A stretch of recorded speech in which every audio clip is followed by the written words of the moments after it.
ইরানকে নতুন করে যুদ্ধবিরতির প্রস্তাব দিয়েছে যুক্তরাষ্ট্র। প্রায় ২ সপ্তাহ ধরে চলমান লড়াইয়ের মধ্যেই এ প্রস্তাব দিয়েছে দেশটি।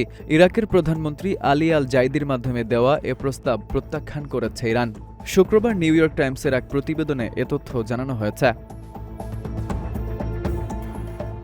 বিষয়টি সম্পর্কে অবগত ইরানি ও ইরাকি কর্মকর্তাদের উদ্ধৃতি দিয়ে পত্রিকাটি জানিয়েছে, সম্প্রতি হোয়াইট হাউসে মার্কিন প্রেসিডেন্ট ডোনাল্ড ট্রাম্পের সঙ্গে বৈঠকের পর তেহরান সফরকালে আলী আল জাইদি এ প্রস্তাব নিয়ে গিয়েছিলেন। প্রতিবেদনে বলা হয়েছে, ইরানি কর্মকর্তারা এটিকে বর্তমানে দেওয়া একমাত্র প্রস্তাব হিসেবে বর্ণনা করেছেন। তারা জানিয়েছেন তেহরান এটি প্রত্যাখ্যান করেছে।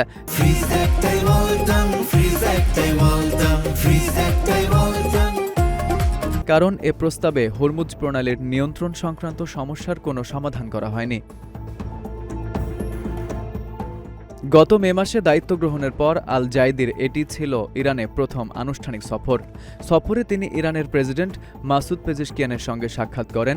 উভয় পক্ষ দ্বিপক্ষীয় সম্পর্ক, আঞ্চলিক ঘটনাবলী এবং নিরাপত্তা ও স্থিতিশীলতা জোরদারের প্রচেষ্টা নিয়ে আলোচনা করে। ইরানের গণমাধ্যম জানায়, আল জাইদি ইরানের পার্লামেন্টের স্পিকার বাঘের গালিবাফ এবং পররাষ্ট্রমন্ত্রী আব্বাস আরাকচির সঙ্গেও সাক্ষাৎ করেছেন।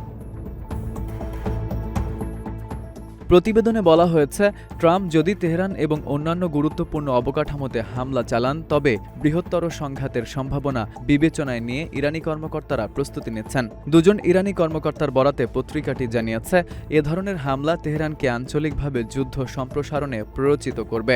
এর মধ্যে তেল আবিবকে লক্ষ্যবস্তু করা এবং ইয়েমেনের বিদ্রোহী গোষ্ঠীকে বাব এল মানদেব প্রণালী বন্ধ করে দিতে বলাও অন্তর্ভুক্ত রয়েছে।